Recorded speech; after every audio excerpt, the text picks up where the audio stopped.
أصحاب السمو والمعالي والسعادة، الحضور الكرام، السلام عليكم ورحمة الله تعالى وبركاته. نرحب بكم في هذا المؤتمر الصحفي والذي يعقد على هامش الزيارة الرسمية الميمونة لصاحب السمو الملكي الأمير محمد بن سلمان بن عبد العزيز آل سعود ولي العهد نائب رئيس مجلس الوزراء وزير الدفاع بالمملكة العربية السعودية الشقيقة، والتي يقوم بها إلى مملكة البحرين، وللحديث حول ما تمثله هذه الزيارة الكريمة من تجسيد عملي للعلاقات الأخوية التاريخية الوثيقة والمتميزة التي تجمع بين البلدين وشعبيهما الشقيقين، إضافة إلى توقيتها الذي يتزامن مع تطورات الأحداث على الساحات الإقليمية والعربية والدولية. ندعو سعادة الدكتور عبد اللطيف بن راشد الزياني وزير الخارجية للتفضل بإلقاء كلمته. شكرا. بسم الله الرحمن الرحيم، مساكم الله بالخير.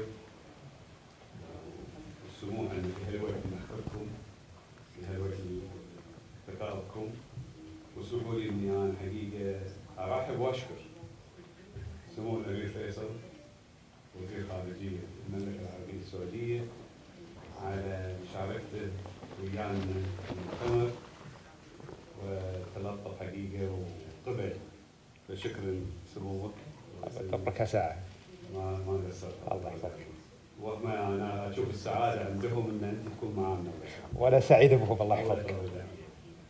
ويسعدني ان ارحب بكم بهذا اليوم السعيد المبارك، وان اعرف عن بالغ الاعتزاز بالعلاقات الاخويه الراسخه التي تربط بين البلدين الشقيقين مملكه البحرين والمملكه العربيه السعوديه، وما يجمع بين شعبيهما الشقيقين من أواصر القربة والدين والتاريخ المشترك والمصير الواحد والمصالح المتبادلة في ظل القيادة الحكيمة والتوجيهات السديدة من لدى الحضرة صاحب الجلالة الملك حمد بن عيسى آل خليفة ملك مملكة البحرين وأخيه خادم الحرمين الشريفين الملك سلمان بن عبد العزيز آل سعود ملك المملكة العربية السعودية الشقيق.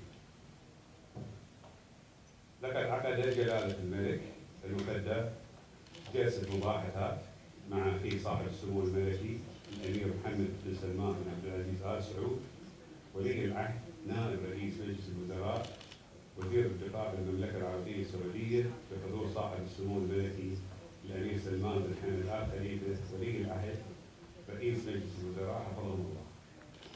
وأكد جلالته بأن العلاقات البحرينية السعودية هي نموذج مشرف للعلاقات المتميزة بين الأشقاء، والتي تستند إلى قصص قوية من الأخوة والترابط والتعاون والتفاهم والتنسيق المشترك تجاه كافة القضايا.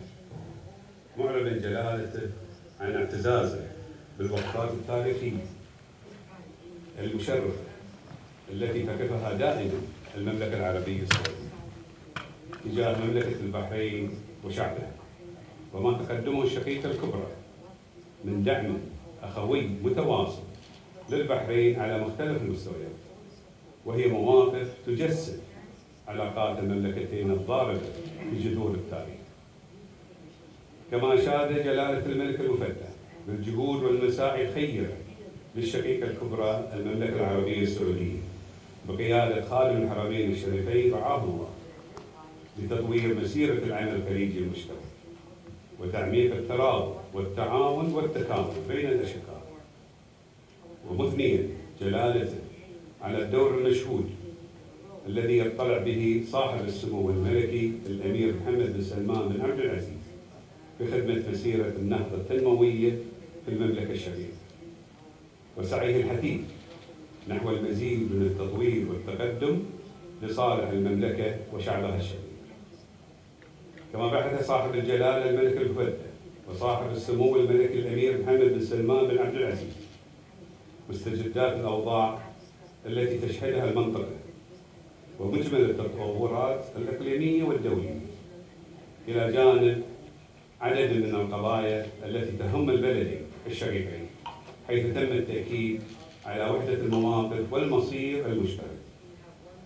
أما فيما يتعلق بمجلس التنسيق السعودي البحريني المشترك، فقد عقد اجتماعه الثاني برئاسة صاحبي السمو الملكي أولياء العهود في جو سادت روح الأخوة والتفاهم والثقة المتبادلة.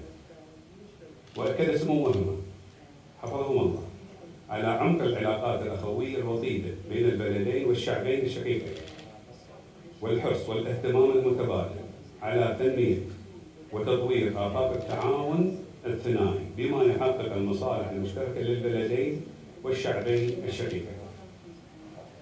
وبحث سموهما مجالات تعزيز وتطوير التعاون المشترك في مختلف المجالات السياسية والعسكرية والأمنية والاقتصادية والتجارية والاستثمارية والصناعية والطاقة والبنى التحتية.